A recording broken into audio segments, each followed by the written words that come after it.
good team win, and that's the message to our guys. We got a lot of different people helping out. It felt good. It was just a solid effort for most of the game.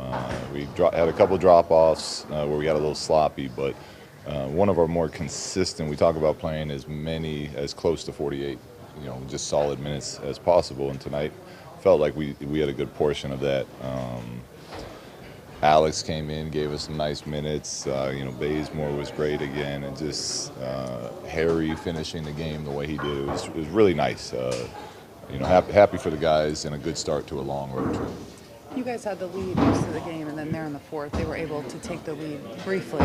What was it about you guys that were able to kind of turn it back around in your favor? We stuck with it. There was no panic, and when they took the lead, we talked about before the game, they got some really good players over there. And Kawhi and Lou Will, they're tough. There's not much you can do to stop them, even though I do think we did a great job of trying to make it hard on them. They both still scored, had big nights, but we just kept sticking with it and trusting each other and making the next play. And eventually we got the lead back, and they missed some open looks down the stretch, and we knocked a couple down. So overall, just really pleased with the effort that we sustained for most of that game.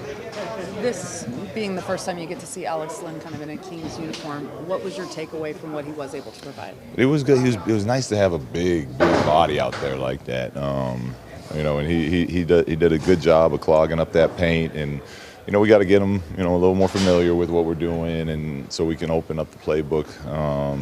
But he knows some of the basic sets, and he helped us win. It was like I said, the minutes he played were very, very big. We needed another big body against this Clipper team, and he provided some nice minutes. That opening quarter, holding up to 13 points. What did that do to you guys defensively, kind of going the rest of the way?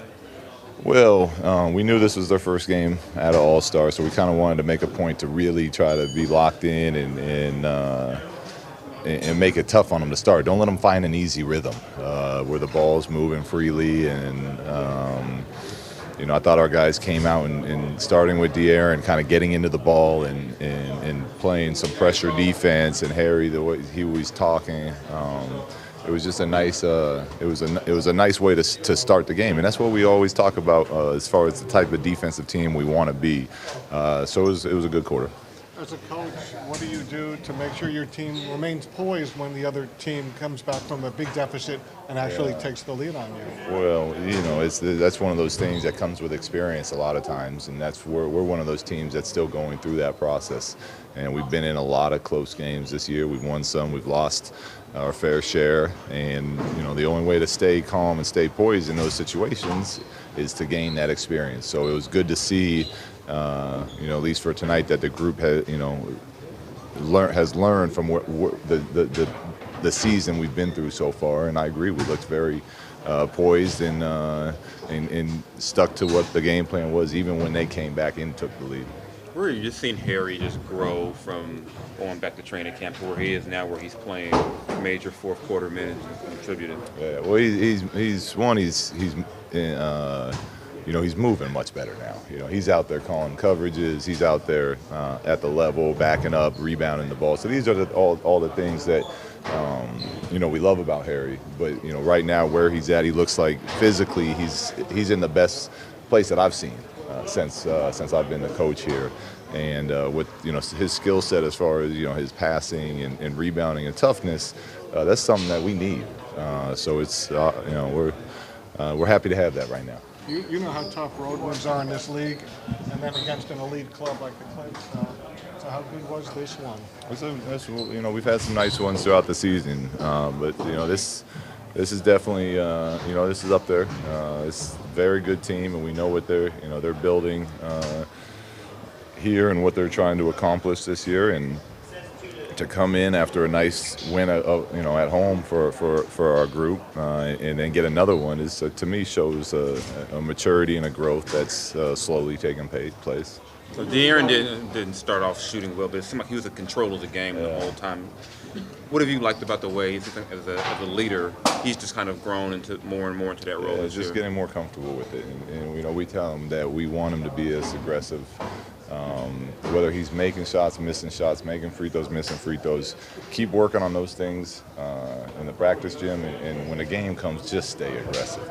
And he's starting to get a much better feel for when he's getting into the paint, on when to score and when to spray that ball out to some of his shooters. He had a nice late kick out to Harrison when they were on part of their run in the second half, where Harrison hit a three, and just kind of getting. He seems just to have his legs under him.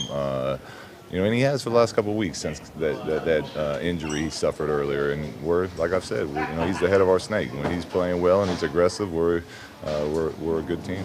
How would you characterize Bazemore's influence, and what have you been most pleased with? Everything. He's been great. The things he says in the locker room, his participation in film sessions, the energy and passion he plays the game with, his versatility. Having him and Harrison both, and being able to play them on multiple guys. Throw Corey in that same group. Has really helped stabilize what we try to do from a consistency standpoint. And he's shooting the ball beautifully right now. So it's he's been a big part of us having a little bit of success. When him and AT came in, there was a meeting that they kind of told the rest of you, from my understanding, what they saw from the outside looking in. What are your thoughts on just sort of that conversation and how that can impact a group? Well, yeah, they're both solid vets, and they've been around the league for a while. They've been on different teams, so the type of guys you want in your locker room. And they shared some of their experience, and it was good for our guys to hear. And I think it made them closer to our group quicker than normally when you make trades or free pickups. Having that type of intimate relationship or conversation makes a group closer. But they shouldn't be leaking that to you. So I'm not happy the fact that you know that. But no, they've both been great for our group.